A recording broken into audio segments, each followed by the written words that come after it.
Children, today we will be discussing the new topic complex number. So first we'll discuss what are complex number. Suppose you have an equation like x square plus 1 equals to 0, and if you calculate the value of x from here, that means the value of x square will be minus 1. When you transfer this plus 1 that side, it will become minus 1. So the value of x will be plus minus under root minus 1. That means in any number, whenever this under root minus 1 is present, that number will become a complex number. Okay. So these numbers cannot be, this solution cannot be drawn on the real number line. So because it is a complex solution, it's a complex number, right? And this under root minus 1 is represented by I. I is we can read as I as iota. Iota is I, right? Which means under root minus 1, right? So from here we can say that any numbers, this is a general form of representing the complex number z as x plus iy, where x is the real part of z and y is the imaginary part of z. So if the question comes, where what is the real part of the complex number? So where the part in which I is not present is the real part of the complex number, and the part in which I is present is the imaginary part of the complex number. So we can say from here that if the real part of the complex number is 0, that means the value of x does not exist in the complex number, then the complex number will be purely imaginary. And if the imaginary part or the value of y is 0 in a complex number, then the complex number will be purely real. Alright children, let's discuss the equality of complex number. Suppose two complex numbers are given and we have to equate those two complex number. Suppose one complex number is given as a plus ib and other complex number is given as c plus id. Then whenever we have to equate two complex number, what we'll do, we'll equate the real part with the real part and the imaginary part with the imaginary part. So suppose a plus ib is equals to c plus id. So the value of a will be equal to c and the value of b will be equal to d, because a is the imaginary part and a is the real part in this complex number and c is the real part in other complex number, right? So here you can see b is the imaginary part in the first complex number and d is the imaginary part in the next complex number. Okay children, understood? Let's discuss about addition. If we have to add two complex number, so I have taken here as two complex number as z1 and z2. Suppose the value of z1 is a plus ib and the value of z2 is c plus id, right? So if we have to add z1 plus z2, then it will become a plus ib in bracket plus c plus id in bracket. In place of z1, I have written the value of z1 and z2, right? This is a standard form of complex number.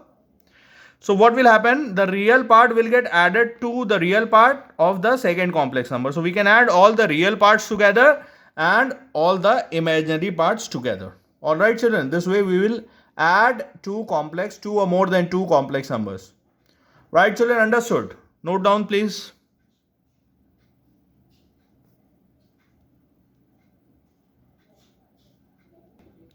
Okay, let's discuss the properties of addition of complex number.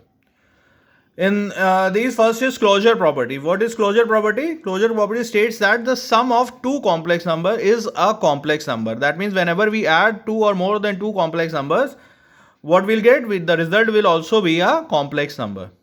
Second is commutative, like 2 plus 3 is 5, then 3 plus 2 is also 5, right? So when we change the places, it will not affect the result.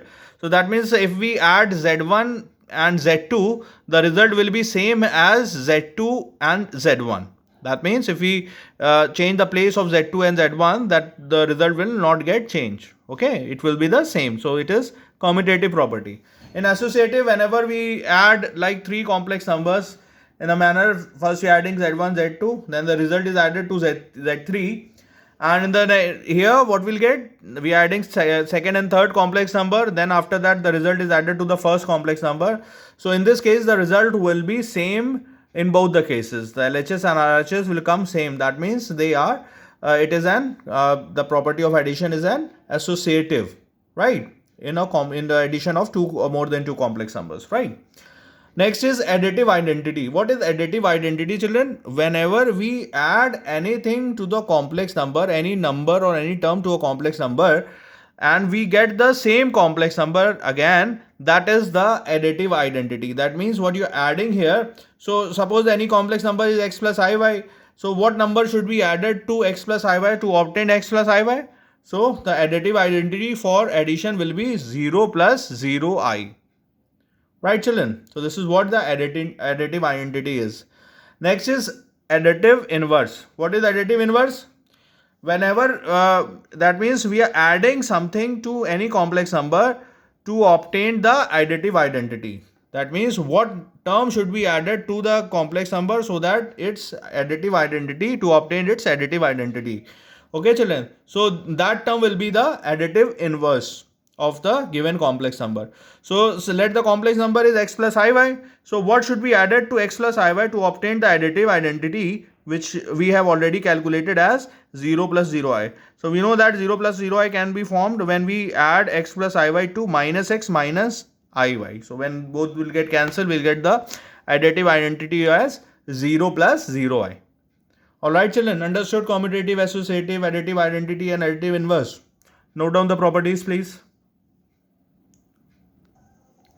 Okay, children, if we have to do the subtraction of complex number, say any two complex number as z1 as a plus ib and z2 as c plus id, and if we have to do z1 minus z2, that means what we'll be doing? The subtraction of real part a minus c, and here we will get I common, it will be b minus d, right? And it is not commutative because z1 minus z2 is not equal to z2 minus z1. So many properties does not hold here in subtraction. Let's discuss the multiplication of two complex numbers. So here I have taken the two complex number as z1 as a plus ib and z2 as c plus id, right? And children, we know that the value of I is under root minus 1. So if we do the squaring both sides, what we'll get? This implies that I square will be minus 1. So the value of I square is minus 1.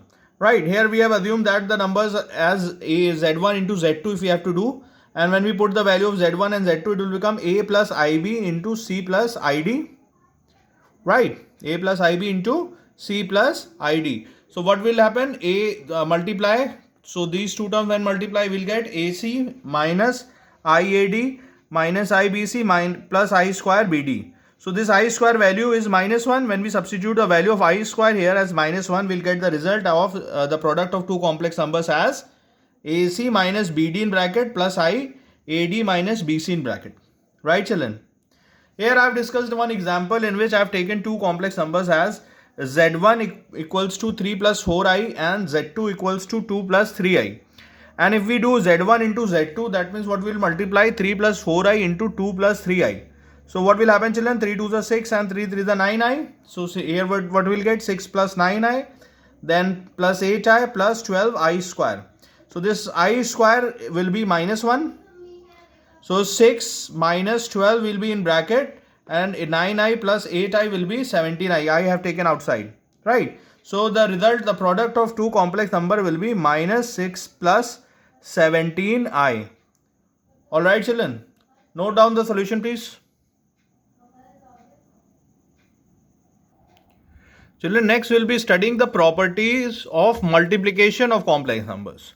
Okay, the first property is closure property. That means according to closure property, the product of two complex numbers will be a complex number. That means if we multiply two complex numbers, we'll get a complex number back, right? Commutative, again, commutative holds like addition. Multiplication also, commutative property holds in complex numbers. So this means that the product of first complex number into second is equals to the product of second to the first, right? That means z1 into z2 is equals to z2 into z1 for any two complex numbers z1, z2, right? Similarly, associative property also holds in the complex numbers, like the product of first two complex numbers and then result is multiplied by 3 is same as the product of second and third complex number, the result obtained multiplied with the first afterwards. So this is the associative property. So associative property also holds for the multiplication of complex numbers. Next property is children multiplicative identity. Multiplicative identity. What is multiplicative identity? That means let any complex number x plus iy. So any term when multiplied to the complex number, say z equals to x plus y, we'll get the same complex number again. Right. So what should be multiplied with x plus iy so that we can obtain x plus iy back? So the multiplicative identity for the complex number will be 1 or 1 plus 0i. Right. If you multiply this 1 plus 0i to any complex number, you will get the same complex number. Okay. So this will be the multiplicative identity. Next is multiplicative inverse. So whether the multiplicative inverse exists or not? Yes, exists. And the multiplicative inverse of x plus iy. So what is multiplicative inverse? Suppose any complex number x plus iy, we multiply a term, we'll get its multiplicative identity. That means 1 or 1 plus 0i. So what should be multiplied to x plus iy to obtain 1 again? That will be 1 upon x plus iy. So x plus iy will get cancelled and we can write 1 as 1 plus 0i. Right. So 1 upon x plus iy, or for z it will be 1 upon z. This is the multiplicative inverse of the complex number.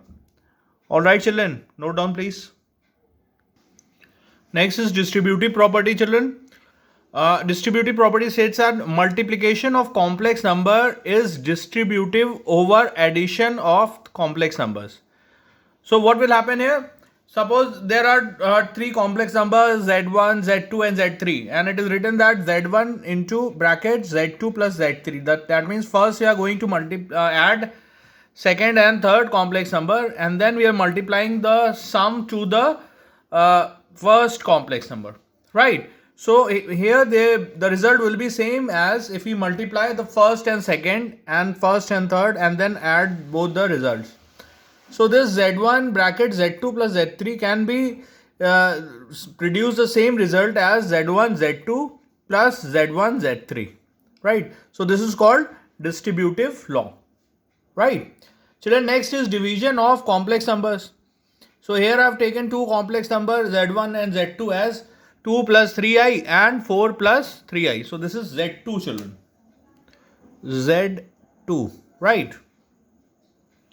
2 plus 3i and z2 is 4 plus 3i.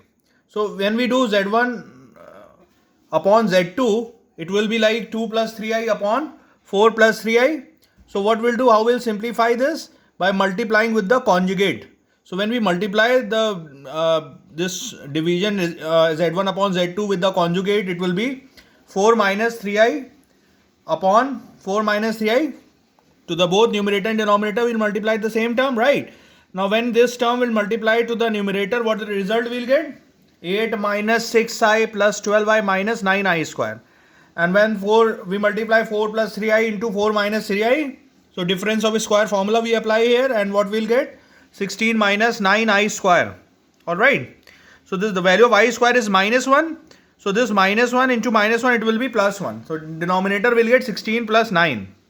And then in numerator what we'll get? 8 plus 9 plus 6i. So minus 6i plus 12i will be plus 6i. Alright children. So this 8 plus 9 will be 17. So when we write separately, we'll get z1 upon z2 as 17 upon 25 plus I 6 upon 25. Alright. So this way we will do the division of two complex numbers. Now let's discuss the simplification of powers of iota or I. That means if we have to simplify bigger powers of I, then how we are going to solve it. We have discussed that I equals to under root minus 1, right? And the value of I square, when do the squaring, it will be minus 1 is under root minus 1 square, it will be minus 1. So let's see if we have to find the value of I cube. So I cube will be, it can be written as I square into I, and the value of I square is minus 1. So minus 1 into I will be minus I. So in place of I cube, we can write minus I. So when we have to simplify I to the power 4, now I've written I to the power 4 as I square into I square. It will be minus 1 into minus 1, and this minus into minus will become plus. So it will be plus 1. So the I to the power 4 will be 1. Right. Now let's see, I have simplified here I to the power 7. So I to the power 7 can be, we can break as I to the power 4 into I to the power 3. And the value of I to the power 4 we have calculated as 1 and I cube as minus I. Children, remember that I cube is always minus I and I to the power 4 is always 1. Remember these values. Learn. So when we substitute the values I to the power 4 and I to the power 3, we will get 1 into minus I. And the product will be minus I. Alright, so I to the power 7 will be equals to minus I. Alright children, note down the board please.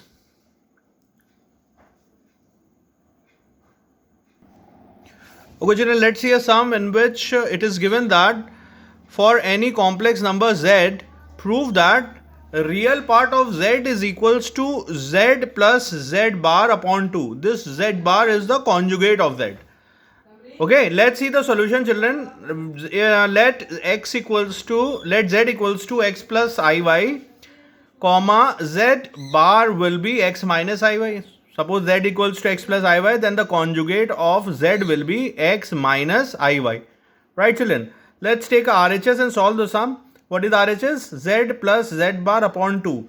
So when we substitute the value of z and z bar, what will get? X plus iy plus x minus iy whole upon 2. So this plus iy and minus iy will get cancelled, right children? And x plus x will be 2x. So this 2 and 2 also will get cancelled. What will get? X. Now what is x? X is the real part of the complex number. So hence left hand side and right hand side becomes equal, hence proved. Alright children, note down please.